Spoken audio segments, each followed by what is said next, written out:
Hey guys, how you doing? Ron Raymond here from the Raymond Report with your MLB baseball preview and prediction for a Sunday, July 11th. Hope you're having yourself a good start to your Sunday. As always, don't forget to subscribe to our channel by tapping that notification bell in the top right-hand corner or hit the subscribe button below this video if you are watching on a mobile device. Today's podcast is brought to you by bullpenpicks.com. Anybody can play, anybody can join.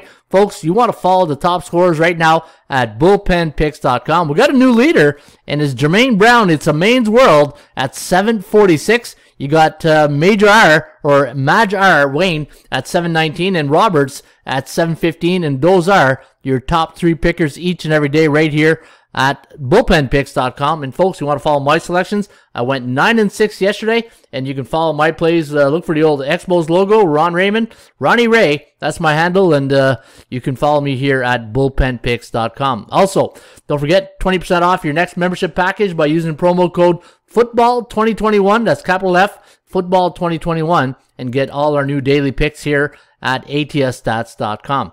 All right, let's take a look at the SBI, the Sports Betting Index. And if you're wondering, what is the SBI? And, I got a nice, I think it was Lance that wrote a comment yesterday. I can't remember if I apologize if it was Lance or somebody here. Let me bring this up real quickly because they took the time to write me, and I want to take the time to address it right now.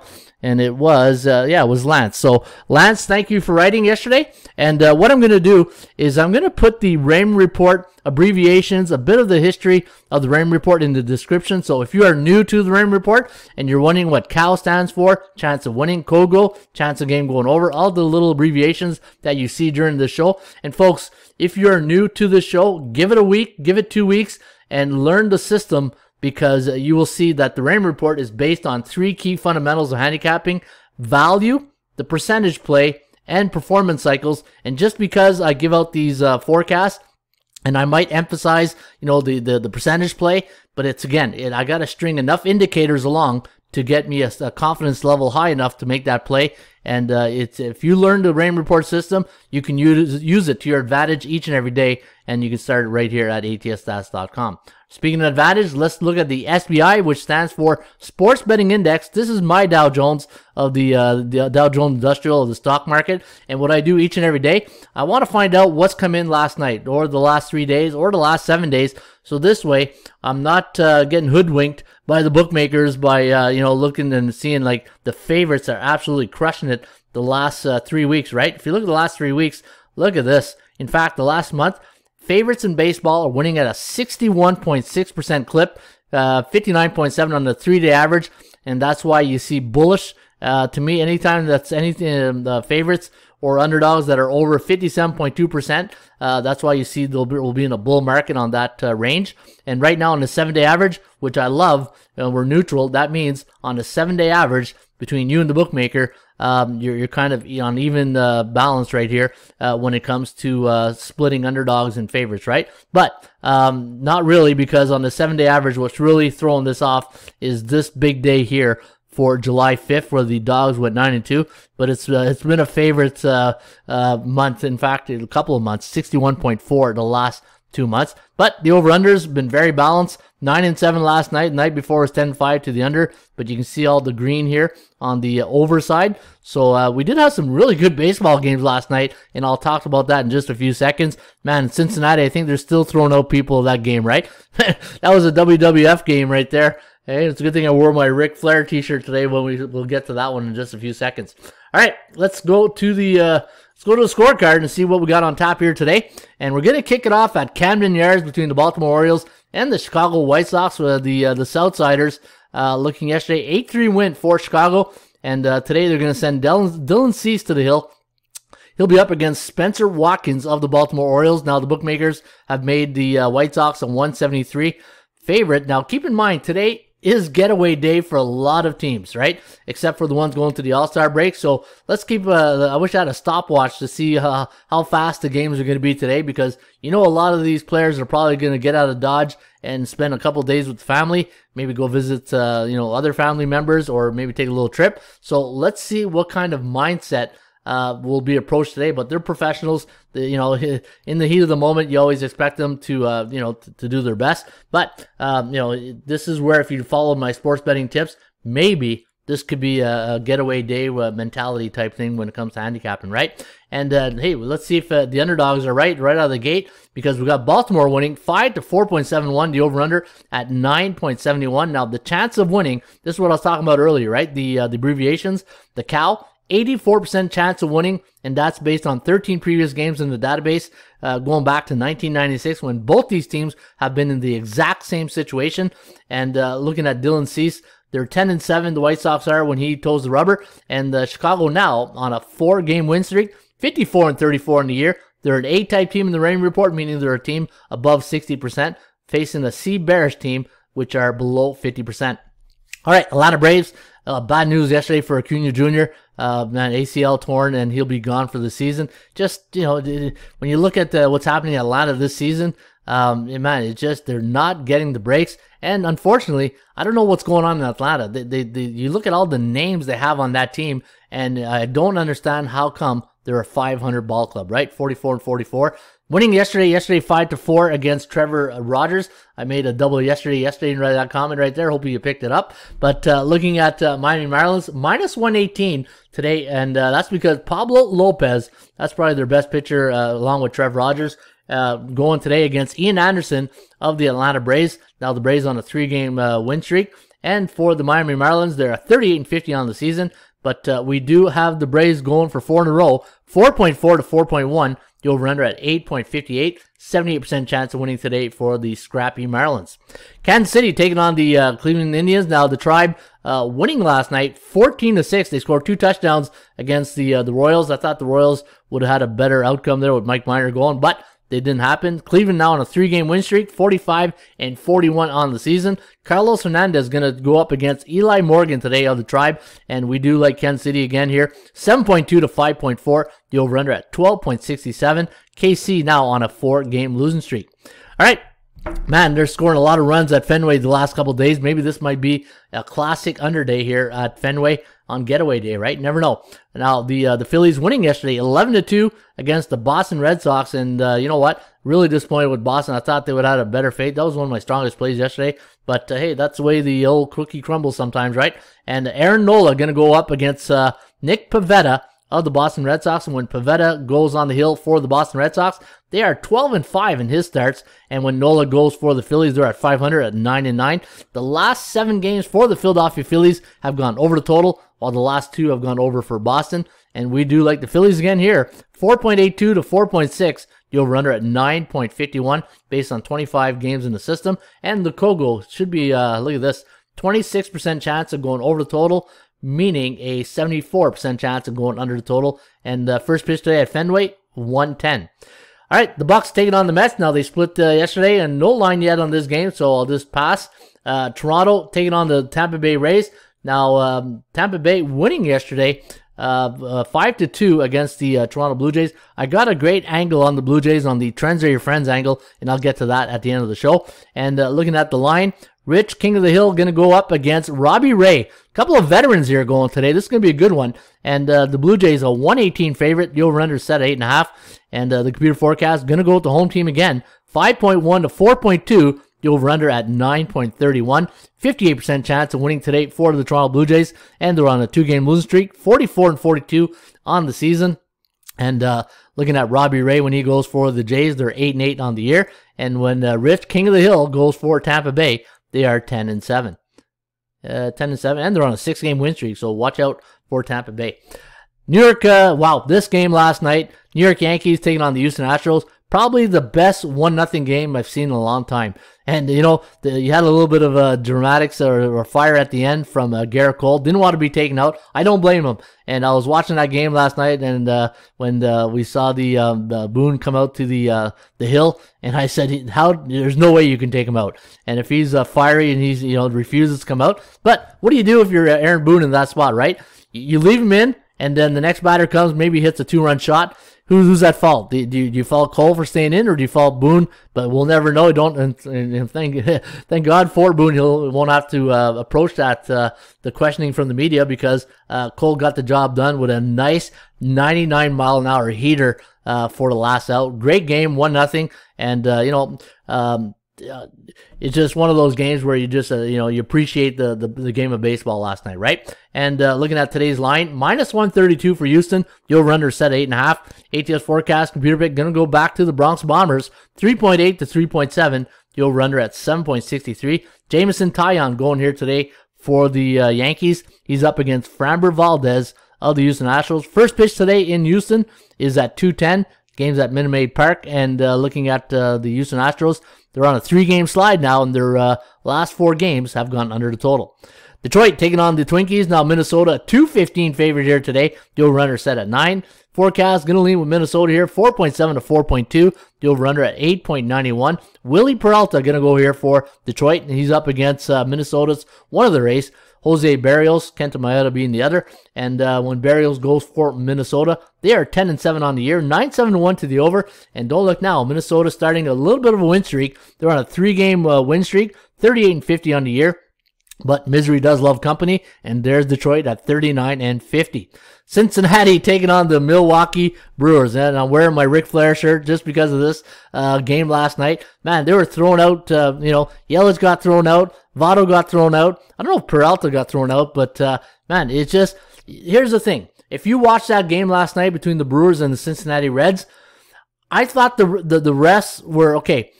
They were doing their job, and for a batter. One of my biggest pet peeves in baseball is when batters expect the umpire to decide the close calls, right? If a pitcher makes a pitch and it's like borderline strike or ball, it's on the batter. You got to swing. Don't leave it up to the ump and make him the bad guy. Sometimes the batters, hey, just don't sit there like a statue. Swing the bat. Like my old hockey coach used to say, it's a bat, not like when every time you lose your hockey stick in the ice, you say, hey, Raymond, it's a bat, not a flower, right? And the same thing with the baseball, you put that bat in your hand and swing at it. Don't expect the rest to bail you out because you're not getting the calls, right? So that's my my rant on that there today. But the thing is, some of these umpires, you got to show a bit more respect. And what was Yelich thinking? Like, anytime you run past first base, you got to turn right and get out of bounds, I guess you can call it. But if you turn into the play, you're still in play. What do you want the rest to do? You just stood there and you got tagged out. That was the right call. It was just asinine to make up that call and start arguing that call. Anyways, I'm getting off track here. Let's go back to the show here. Minus 160 for Milwaukee. The over-under set at 7. ATS forecast. Computer pick. Gonna go with the Reds here. 5.07, 2.7. The over-under at 7.84. Luis Castillo gonna go here for Cincinnati. He's up against one of the best pitchers for the Brew Crew in their big 3. That's Brandon Woodruff. They're 12-5 and Woodruff starts this year. 5-11-1. And Luis Castillo, you know what? 5-13 when he goes for the Reds. But he had a good outing last game, and let's see if he can put a couple of good outings and really salvage his season here, because he's hadn't had a good year. 11-6-1 to the over. I'm going to watch this one. It's going to be a good one today in Milwaukee. Cardinals taking on the Chicago Cubs. Man, I just went an octane high right there, eh? Cardinals. St. Louis taking on the Chicago Cubs. The Cubbies here, a home pick 'em, right? Minus 111 is the price. Over-under set at 7. ATS forecast, computer pick, gonna lean with Adam Wainwright and the St. Louis Cardinals over Trevor Williams and the Chicago Cubs. 4.1 to 3.6. The over-under at 7.77. Buy a lottery ticket there if you're a Chicago or a Cardinals fan. You got a lucky 777 right there. And looking at today's game, first pitch at Wrigley, 220. Yep, 220. Oakland taking on the Texas Rangers. Now, another good game yesterday. This game was 3-2 for a while. Texas tied up in the 8th inning, and then it went to extra innings, and it could have went either way. But this is where I always say, when you bet on bad teams and you expect good things to happen, what did you expect, right? And this is why anytime I always say, try to bet on teams that are A or B type teams in the Rain Report. I very rarely like to bet on C type teams, because they're like an old high school sweetheart. You know they're going to break your heart in the end, and that's exactly what happened last night in Texas. The Rangers broke your heart. In fact, it was an 8-4, and I fell for the underplayers. This before this new rule came out of where you can be on second base during the extra innings or overtime, or extra innings or overtime, I guess you can call it. The under was was not as much in jeopardy, as it is today, right? You look at how the over-under really affects when you start a game, and I don't know what the total was in that game. I'd have to check my sheets, but let's say it was 9, and it was 3-3 going into the the extra innings, and you expect maybe a 4-3, 5-3 final, and then you get an 8-4. How many people have been burned on the under this year? And this is why the over is having a good season right now, right? Now, Chris Bassett's going to go today for the Oakland A's. He's up against Colby Allard of the Texas Rangers. They're 1-6 in his starts, and when Bassett goes for Oakland, they're 13-5. But you know what? The secret's out of the bag right now. People know about Chris Bassett. You know, maybe not as much at the beginning of the year, but when you got a 13-5 team record when you start for your team, and when Oakland is now 51-40, hey, you're probably going to get a lot of action here today on Oakland, and the bookmakers have made them a 131 favorite. My line on this game, I had the Oakland A's at -149, and you can see 131. 5.1 to 4.08, the over-under at 9.27. San Francisco taking on the Washington Nationals. The Giants winning last night 10-4 over the Nationals. You got Eric Feedy going today for Washington up against Kevin Gossman of the San Francisco Giants. Big price tag though, -200. I had -211 right here, and we do like the Giants to win this one. 4.5 to 1.7. The over-under at 6.25. San Fran now on a 3-game win streak, while the Nationals are on a 3-game slide. Seattle taking on the Angels. Now Seattle winning again yesterday, 2-0 against the Angels, and going into this game, a -105 price here for basically a pick'em, right? And the over-under set at 9. Jose Suarez is going to go for the Halos up against Hector Santiago of the Mariners, and we do like the Halos in this one. 4.7 to 3.7, the over-under at 8.55, and now the LA Angels at 500 at 44-44, while the Seattle Mariners, they are 4 games above 500, 47-43 on the year. Dodgers, man. Yeah, there goes my under pick from last night on the Dodger game. Caleb Smith was up against Walker Buehler's day off, and they just teed off last night. They just kept loading up the cannons there in the back at Dodger Stadium, and it was fireworks. In fact, 22-1 final. That's like in a Little League World Series game. 22-1 for the Dodgers. Tony Gonsolin going to go up against Merrill Kelly today of the Arizona Diamondbacks. First pitch today is at 4:10 at Dodger Stadium, and the forecast going to go with the Diamondbacks. I don't know about that one. 4.3 to 4.2, the over-under at 8.63. But it's based on 13 games in the system. And this is what I love about the Rain Report, right? It's not chalk heavy, and sometimes you just got to go out on a limb. And hey, I'll respect the fact that the Rain Report is not always taking chalk. And hey, they won the first game of the series. They got smoked in the second one. We'll see what happens in game number 3. And finally, the last game on the board between the Padres and the Colorado Rockies. You got John Gray going up against Ryan Weathers today of San Diego. Padres losing last night to the Rockies 3-0, and looking at the price tag today, -170. I had 173, so Raymond Report all over it. Fair market value today on the Padres, and looking at the forecast, 5.29 for San Diego, 5.09 for the Rockies, the over-under at 10.38. And let's get to the I don't know if it's the best part of the show, but people like it. Trends are your friends segment, and you know what? I'm going to do this. I'm going to go get the current trends, because those are my favorite. The San Francisco Giants, when they're a home team coming off a left-handed pitcher this season, 80%, 12-3. So if you do like the Giants here, they're 12-3 at home coming off a left-handed southpaw. Let me see the next one here. The under, I love this one here. The Blue Jays, the under is 12-3 to the under for Toronto as an away team versus southpaws this season. And the last one on the board is, where is it? Down here. The under for the Nationals is 8-2 when they're an away team, the third game of a series this season. So when the Washington Nationals are playing the third game of a series, the under is hit 80%, 8-2. So those are the top 3 trends are your friends today for a Sunday getaway day for the All-Star break coming up soon in a couple days. Should be a good one. And unfortunately, no Sunday night baseball game of the week, because it's a getaway day. So as soon as the game is over, it's everybody on the plane and everybody heading for a little bit of a R&R, not the Rain Report, but a little rest and relaxation. And hopefully you guys have a good R&R as well, right? All right, folks, don't forget, you can get 20% off the Rain Report, and I will put the bit of the description of the Rain Report in the description here. So this way you can learn more about it, or go to the website, go to odds, and go to the Rain Report system, and we have video tutorials, and you can learn more about the Rain Report right here at ATSstats.com. As Ric Flair would say, you know, to be the best, you got to beat the best. Woo! Cheers.